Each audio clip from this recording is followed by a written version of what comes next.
Today on The Athlete's Mindset, I'm joined by someone very special, my brother, Colby Gomes. Colby was a standout two-way baseball player who made his mark at the University of Nebraska as both a pitcher and a position player. As a freshman, Colby earned first-team freshman All-America honors after serving as Nebraska's closer and recording 13 saves, tied for third most in program history and one of the highest totals nationally. He also started nearly every game at first base, showcasing his versatility. Colby's journey wasn't without adversity.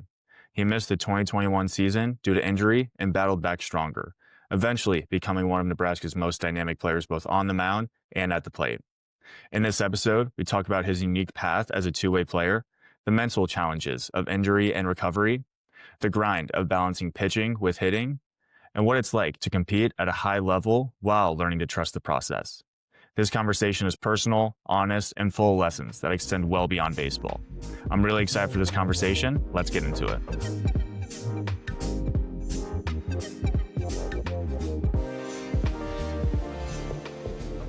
Colby, welcome to the podcast. How are you? Good, man. Thanks for having me. Absolutely. Pretty cool to finally have you on. Obviously, I know you better than any other guests that I've had on. So first off, congrats on being a father. What's that like for the first few days? I want to knock on wood right now, but she's been pretty good. She's been sleeping well. She's been eating well. So I mean, all is well right now. But I'm gonna knock on wood because I never know how long that's gonna last. Yeah, totally understandable. It's crazy just how quick your life changes and then just how big of a blessing it is to have just this little stranger come into your life and you just care for it so much. I want to start out with kind of our childhood, talking about our childhood. How would you describe our childhood of like competing against each other? You obviously being the older brother. For me, it was fun.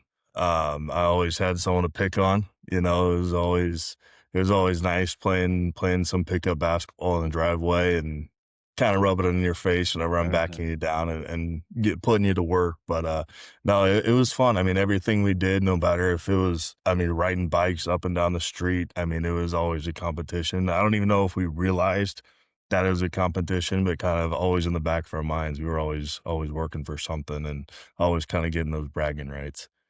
Yeah, I think we kind of had like in my head, my thought was you established yourself just as a winner because you beat me all the time. So like you built that confidence of just like, all right, I'm a winner. And then in my head, it was always just like, all right, I'm not good enough. I need to be better. So that honestly, I feel like both of us in our own way got like our own idea of how we need to be better. Yeah. I don't Yeah, there were a few times where you got me. Don't get me wrong, but I will give you props. And most people would, if you're getting beat up left and right almost every single day, most people would just kind of shell up and say, "Nah, I don't want to play anymore. I don't want to do that." But you were always down to play catch. You were always down to catch a bullpen, even though you weren't a catcher. You're always down to play some basketball. So it was pretty fun. Yeah, I mean, there were plenty of days of me running inside talking about how big of a jerk you are and how you're so mean and I never win. And then, but if I did win, the whole neighborhood knew about it. Everyone Oh knew. yeah, oh yeah. Then mom would let me hear about it too. So. Yeah. Um, where do you kind of think competitiveness comes from? I think there's some kids who kind of just have it. And obviously in professional sports now, you got to be competitive or anything like that, even in college. But some guys just don't. Some kids don't have it. Where do you think that kind of comes from? Honestly, I think a lot of it came from, like, in our case, our parents, mom and dad. I Mhm. think a lot of kind of the sports mindset comes from your parents. Like mom was a swim and dive. She was a lifeguard at Boys Town when we lived there. Dad was the baseball coach. Dad coached us growing up. Ever since I can remember, right? So I think a big part of that is just being exposed to it as much as possible, right? I was telling Kinsey this the other day with the baby. I was like, I want my daughter to play every single sport Mhm. imaginable. Like that's how we grew up. We tried gymnastics, we did soccer, swimming, basketball, baseball, football. You name it. We did everything but hockey, and that was one thing that I really wanted to Yeah. try. And I never got the chance to do that. But I truly think it's just exposure to kind of the sports world, if that makes sense, right? The Mhm. the team aspect.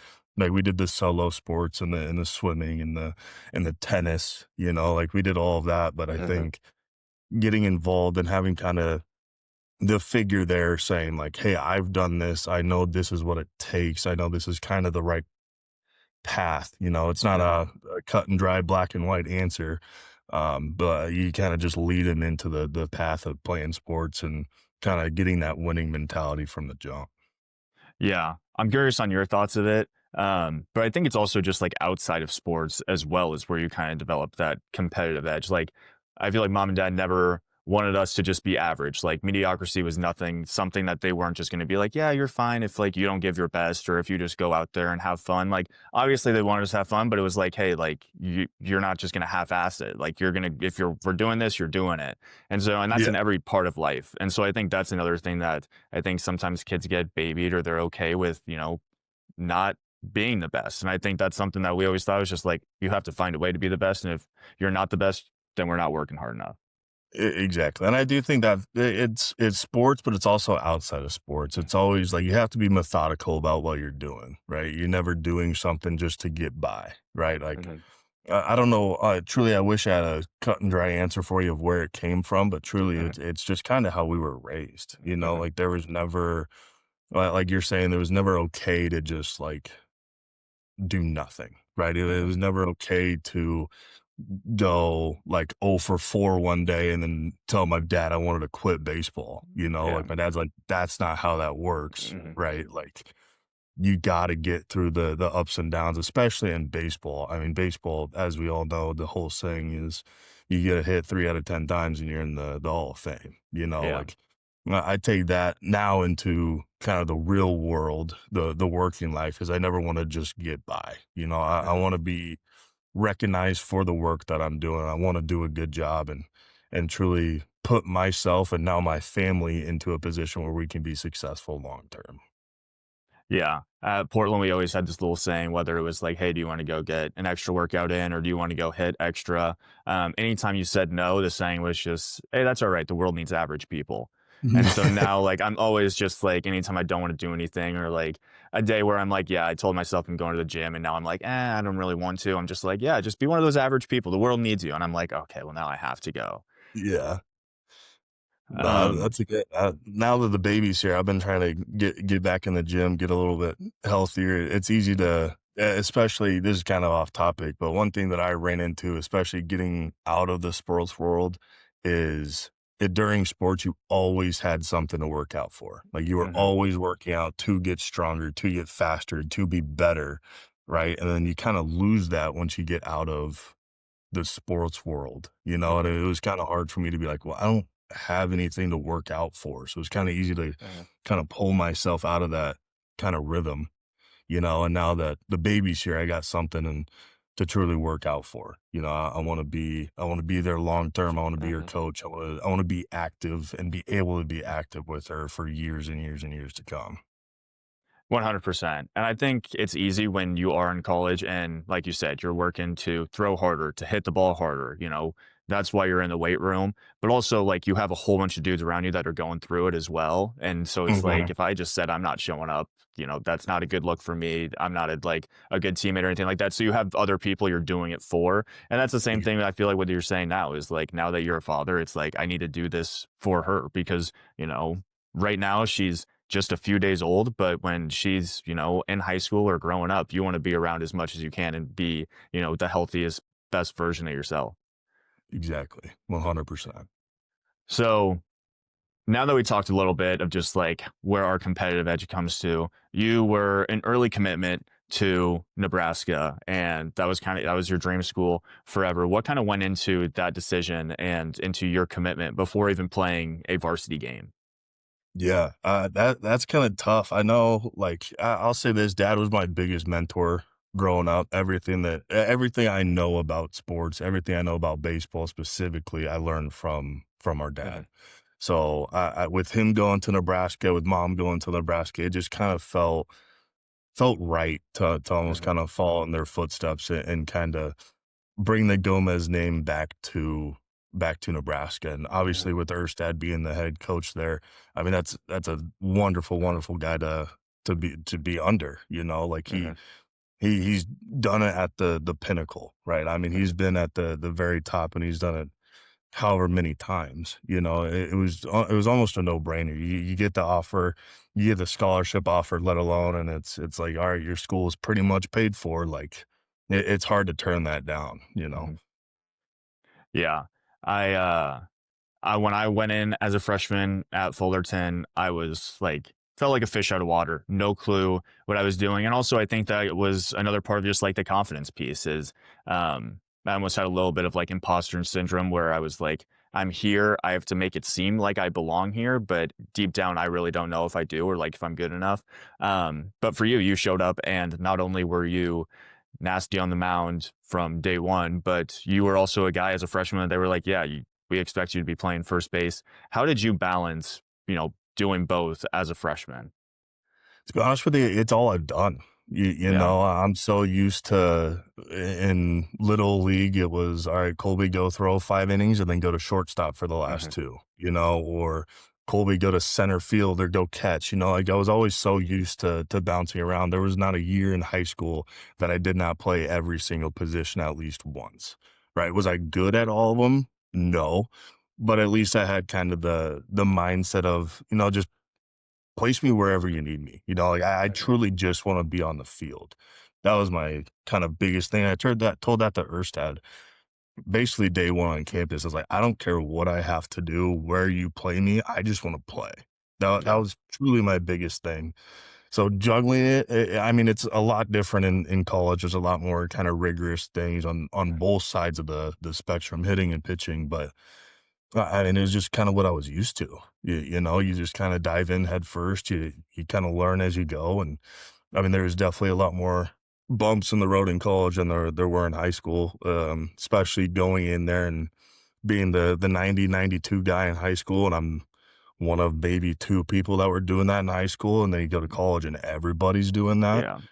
Yeah. So it was kind of hard to what a lot of people don't see is that fall. Mhm. Right? Like, right before the main season when it's just you and your team, you have the 2 exhibition matches or the games against whoever.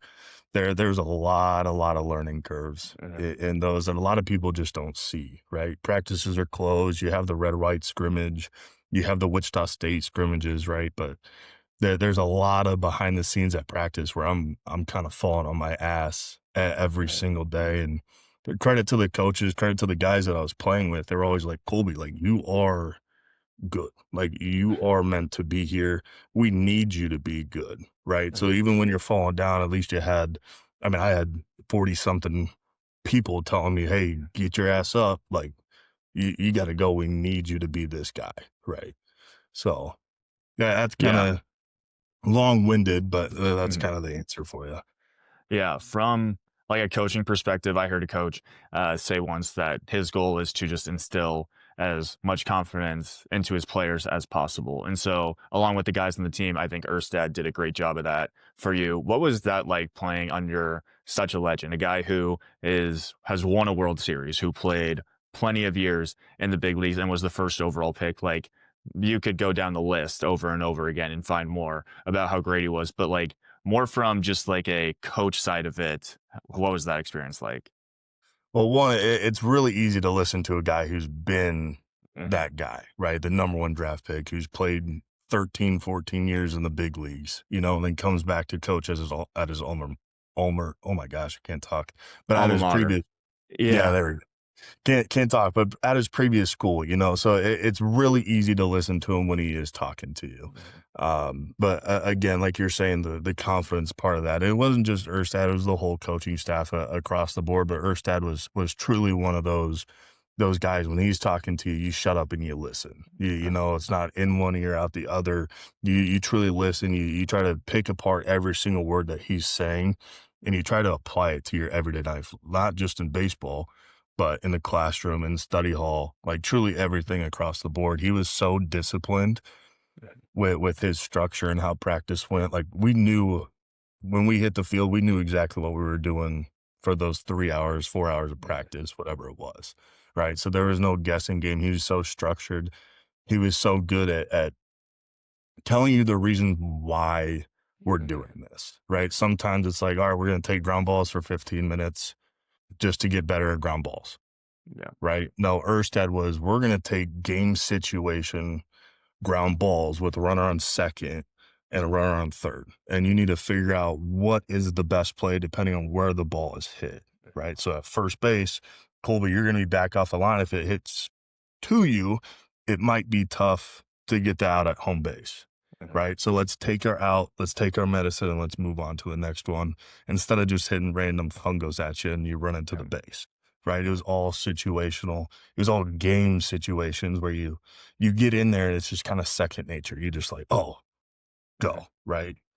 So that he was really, really good at structuring and being disciplined and kind of showing you the way, if that makes sense. 100%. I mean, even the conversation I had with him on the podcast, I thought I knew baseball until I talked to him. And I was like, wow, I kind of know nothing. And I mean, that's what happens when you talk to a guy who's played 10 plus years in the big leagues and won a World Series. And then he was just name dropping guys he hung out with, Tim Salmon and just a whole bunch of other guys. And you're like, all right, I Yeah. guess you not only know your own story, your own life, but like you've been around guys that have been pretty good at this game for a long time. So, I Yeah. mean, like you said, he's someone when he talks, you're just like, I'm just going to listen. I don't really have anything to say to compare to you. The No, go other ahead. cool thing about Erstad is we would do like coach, you know how you normally do like coach pitch scrimmages. Hmm. So it's like you're just doing BP and you're kind of Yeah. playing it live. We didn't do that. We did coach hit Hmm. scrimmages. So Erstad was the one hitting off a machine, and we all know that we've been eaten up by machines more times than not. Yeah. And he would be like, all right, ground ball is short, poke it right to short. Mhm. He'd be like, all right, let's get the right fielder involved, pulls it down the line. Let's get the left field involved, pops it oppo. Like he had such good control over everything. And just like you're saying, not only is he saying it, he's doing it, right? Yeah. He's showing you like, I've done this. It's got me to where I'm at right now. You might as well listen at that point, right? It's just one of my favorite stories to tell people because I don't know if that's happened anywhere else. Like Erstad was just such a different coach. Yeah. I mean, none of my coaches that I recall got into the box and just like, even if they did, like it was them joking, like just trying to put a ball in play, but they couldn't put it where they wanted to. Or if Erstad could just like poke it out of the park if he was like, yeah, I'm bored. Here we go. Just watch That's this. literally what it was. He literally looked at me. He's like, "All right, Colby, watch this," and just poked one out in the right field bullpen. I was like, "This is unbelievable." I'm a freshman, right? Yeah. Like I'm a child. I'm 18 years old. I'm like, how is this even possible? Like I'm swinging missing on BP right now. Like Yeah, what's you going almost on? watch him. You watch him, and you're like, all right, maybe this isn't my sport. Maybe this just isn't for me. Yeah, like maybe I should have stuck with basketball. I don't know. Yeah. Um, if you could give any advice just from like how Erstad was as a coach to a lot of, maybe young coaches or coaches that are trying to get into it, what would it be? Because I feel like he's a guy that wasn't, like you said, he explained the reason why things happen. But also he told me, he was like, you have to remember the game's hard. When he got done playing, he's like, when I get into coaching, like I need to understand guys are going to strike out. Like I struck out plenty. What's some advice that you think young coaches could get from Erstad? Erstad was the definition of a player's coach. The first question that he would ask you when he saw you was, how you doing? How's your day going? Right? Like, how you feeling? Right? It was never get dressed. Let's get on the field. Let's go. Like it was always very personable. He was very good at making you feel, I don't know if recognized is the right word, but almost like taken care of. Like you're away Mhm. from your family. Some of these guys don't see their family for months, right? Mhm. So coaches truly have to be kind of that second family. You're with them day in and day out for hours and hours and hours on end. So my advice for kind of younger coaches and what I will kind of tell myself when I got into coaching or doing these lessons is truly make it fun. Make it to where they still love the game, right? Sometimes it's easy to fall into like, I have I don't know if power is the right word, but I have the authority to tell people what to do, right? Mhm. And they're going to listen because I'm their coach, right? He never took his kind of leadership or his title too Yeah. seriously. Mhm. Right, like he was never Erstad the World Series champion. He was Coach Erstad. He was, I mean, your best friend. Mhm. Honestly, like He would get on you. Don't get me wrong. He'd get on you when he needed to, but it was all out of love. And I think that was the biggest part for me and for future coaches is truly make the game lovable. Make your players love the game. Make your coaches love the game. Let your message show that you truly are doing this out of love and you want the best for these players and these men or these women, whatever sport you're in, right? It's truly got to come from the heart. It's got to come from a place of love. 100%. I think that's great advice that, everyone could take, even if you're just a boss at work, maybe not even a coach, just like seeing the human side of it and being there when needed. I want to transition to kind of your experience as a freshman. You have 13 saves. You're a freshman All-American. What was that season like? And what was your mentality on the mound as a closer?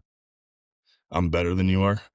Honestly, if you could get kind of an internal monologue of what I was telling myself when I was on the mound, you'd have to bleep out about every other word. It truly came down to me. Is like I'm a dog, right? Like I am better than you, and I'm gonna show it.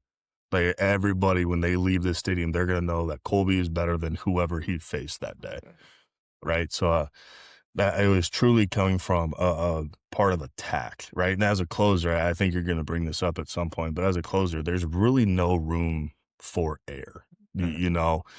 And that's truly what I liked. I liked the pressure. I liked all right, Colby, I need you to go throw 12 pitches as hard as you possibly can and throw a slider in there and let's get 3 outs and let's win this game, right? I truly love the pressure of it. I love the position that you kind of have to put yourself in. You truly do have to be a dog at that kind of even in a starter role, closer role, mid relief role. It doesn't matter. The mindset's all the same.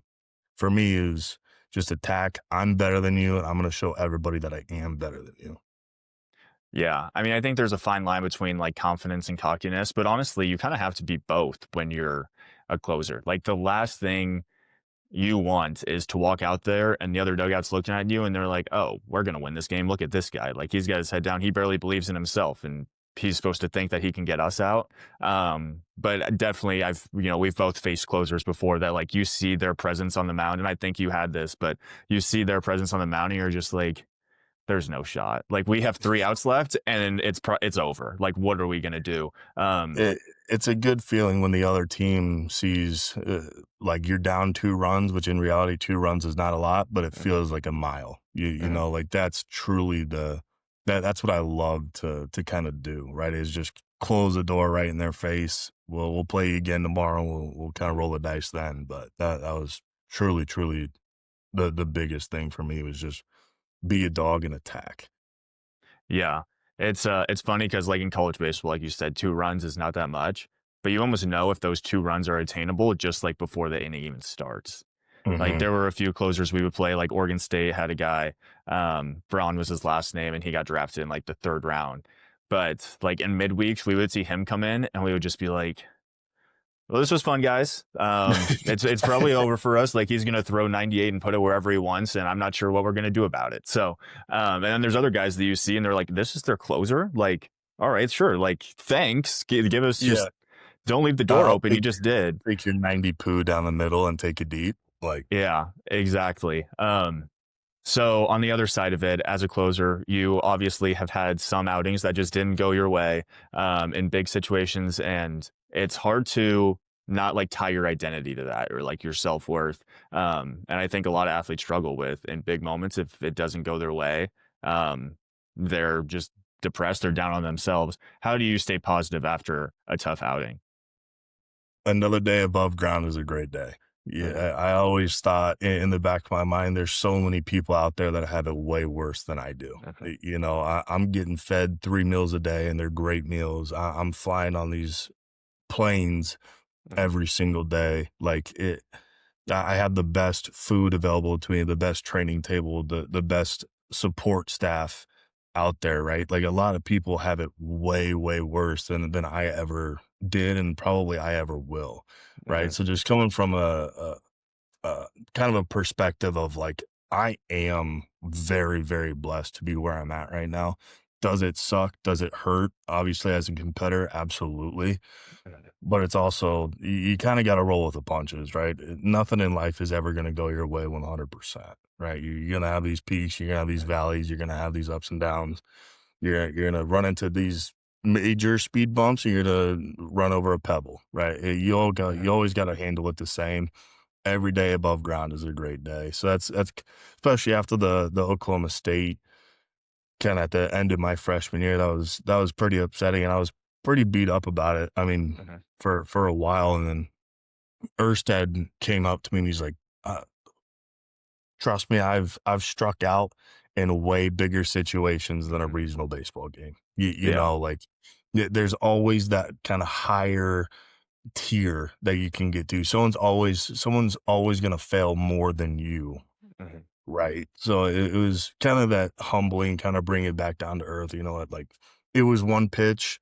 The guy made a hell of a swing. There's nothing you can do about it. You just kind of got to roll with Yeah. the punches and move on to the next one.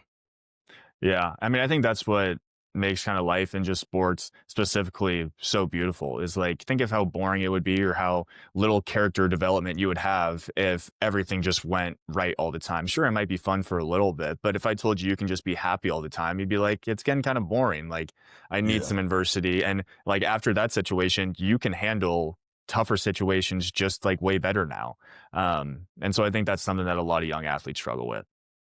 absolutely. Mindset is, I mean, 80% of the game, 20% of Mhm. it is physical ability. Mhm. Are you going to shut down when things don't go your way? You're going to kind of, I don't know if I can say nut up on your podcast, but like Yeah, you're good. nut up and just kind of move on. There's always tomorrow, right? You can Mhm. always come back, you can always attack your rehab and get back on the field tomorrow and kind of just go back and give it everything it got. Don't let it happen twice. 100%. So you have an unbelievable freshman season, both at the plate and on the mound as a freshman All American. And then next season comes, you're starting on the mound, COVID hits, cut short, you go to summer ball and get a shoulder injury. Can you explain kind of what that shoulder injury was and then just the procedures that came after it?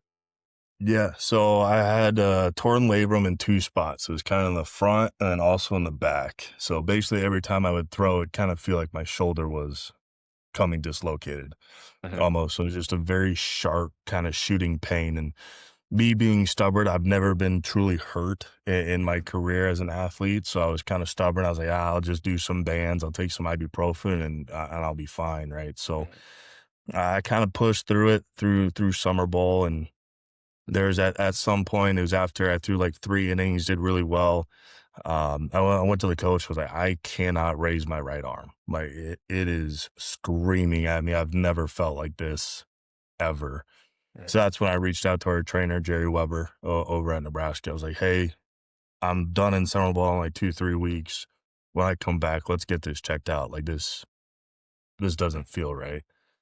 Come back, obviously find out that it's the labrum. I get this, and there was some cartilage in there that was kind of tightening things up. So that was obviously uncomfortable. So my first surgery was just going in there and kind of cleaning that out to try to get some little bit of wiggle room in there, just kind of hopefully that kind of fixes it, or at least maintains it for the time being so I can get back on the field. Never really worked, I guess you could say. Never really felt the same. So at that point, went down to Florida and got the actual, I guess, rubber bands in there. I don't know exactly what they did, but kind of put that labrum back together. And honestly, after that, I felt great. I truly felt good. I felt like my velocity was back to where it was. I felt like I could go back and compete kind of where I was, if not better than where I was after that second surgery. Yeah, after that second surgery, though, you miss all of the 2021 season. How did you kind of handle that and stay positive throughout the recovery process? Well, it was fun because we were winning, right? Yeah. So, I mean, it sucked that I wasn't on the field. It sucked that I wasn't, at times I didn't feel like I was a part of the team, right? Mhm. Because I wasn't out on the field battling day to day. But there was a lot of behind the scenes stuff, still going to practice every day, still going to workouts every single day, still being around the team. That was really nice, even though I wasn't on the field. I feel like I was still with the team. I Mhm. feel like I still had a role of, at that point, I was a junior. right? So these freshmen were coming in, they got their learning curve. So kind of just being more of a teammate instead of a player. And Mhm. I think that truly kind of helped me get my mind in the right place to still feel like I'm worthy of being on this roster, right? Of having this roster spot over someone else, even though I'm not playing.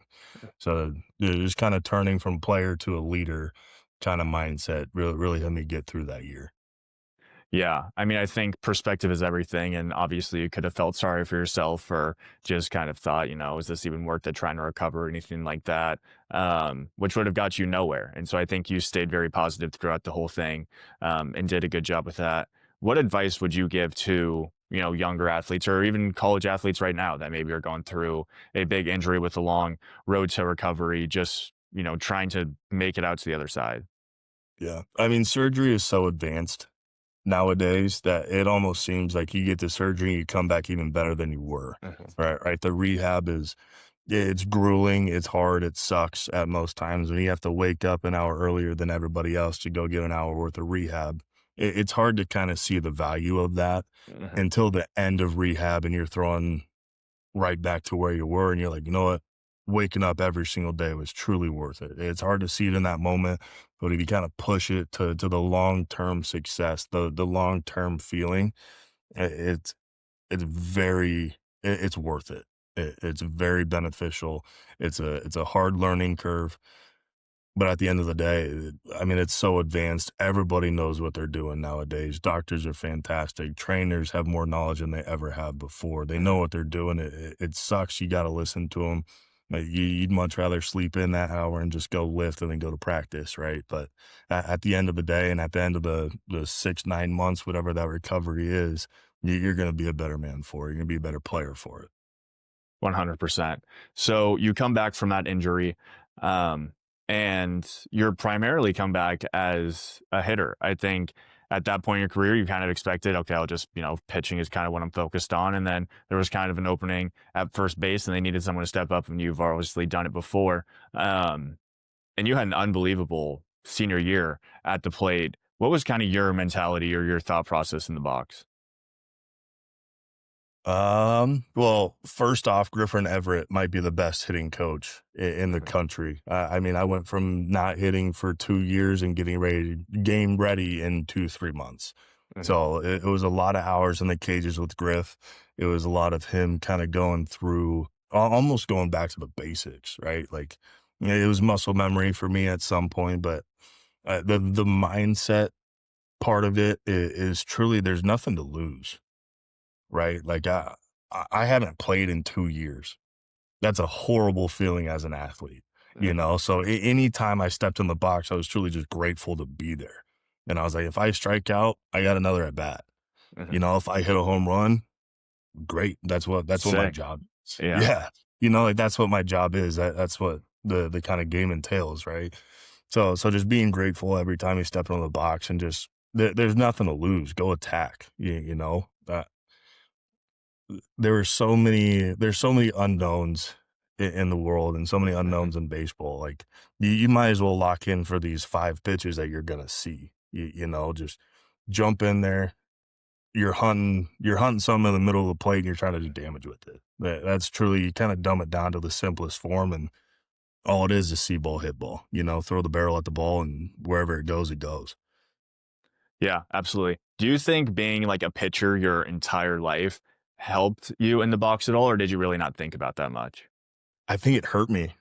Mm. I really think it hurt me because especially my freshman year when I was still kinda getting used to it 'cause I would think, "How would I pitch myself? Like, what would I do in this Mhm. situation?" So I would get my head kinda caught up in like, "Oh, okay, I just went 2 fastballs inside, I'm gonna go a slider away," right? Instead of thinking, "I just got blown up by 2 fastballs inside, why would they throw anything else?" Yeah. You get what I'm saying? So it was kinda hard for me to flip that switch from pitching to hitting, right? Because 'Cause I'd always think, "What would I do in this situation?" I would Mhm. sit curveball, and then I would get blown up by another fastball, right? So kinda that senior year was kinda getting out of my head and just letting my body and my hands do the work, right? I tell this to everybody. My senior year, I wouldn't think about what pitch is coming. I would sing a song Mhm. in the back of my head. Like, I would just whatever song that popped in my head, apple bottom jeans. I would do my walk up song. I would anything that popped in my head just so I wouldn't think of what's coming next. I would just react, see ball, hit ball, right? Just truly dumb it down, get out of your own head. Yeah. I mean, you were always kind of one of those like no brain, no think guys. It was just like you get in the box and you kind of just say, this is kind of a fun question I just thought of. Who do you think would win? Prime you on the mound against prime you in the box?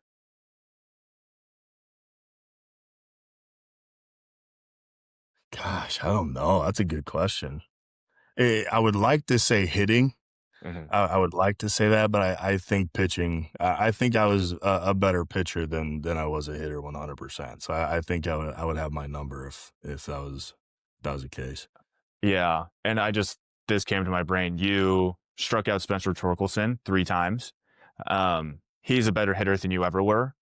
And so if the best version of you on the mound can strike him out 3 times, you're definitely striking yourself out plenty of times. Yeah. No, I mean, for sure that's a kind of a one case scenario. There's Yeah. plenty of other guys that deem me around, but Yeah. I like to say that that's kind of my claim to fame is one, Cade Povich walking me in high school. Now he's playing for the Orioles. I Mhm. hold that over his head like no other, and then striking out Spencer Torkelson however many times it was kind of a claim to fame for me. But obviously he's doing a lot better than I am right now. So Yeah, 100%. But he didn't just become a father a few days ago. So you got that going for you. fair enough. Fair enough. I end every conversation with the same question. If you could go back and just give your younger self one piece of advice on the mental game, what would it be? Let's say to, yourself right before you end up at the University of Nebraska. Yeah. Be methodical. Everything you do it with a purpose, Mhm. right? We kind of talked about it earlier. Don't be mediocre, right? If you're gonna do something, do it to your best abilities, right? Sometimes you're gonna fail, but those failures are only gonna move you forward, right? So truly be methodical. Have a plan for what you're doing on a day-to-day basis. Kind of see the bigger picture instead of, gosh, it's early. I don't want to go wake up and work out. Mhm. It's where am I trying to go? Right? Think of the bigger picture, have that plan on a day-to-day basis and truly attack that plan. Don't get lazy. Just truly go after it with everything you got, with your full 100% ability, because other people don't have the chance to do what you're doing. Absolutely. I love it, brother. I appreciate you coming on the podcast. Excited to be an uncle. So thanks for giving me the opportunity for that. And I'll see you soon. Yeah, absolutely. Thanks for having me. I was wondering when this was going to happen. Yes, sir. We finally made it happen. I appreciate you. Later, dude. Thank you again to Colby for sharing his journey and insight into the mental side of the game. If you enjoyed this conversation, make sure to subscribe, leave a review, and share it with someone who would find it valuable. Thanks for tuning in and keep moving forward. Until next time.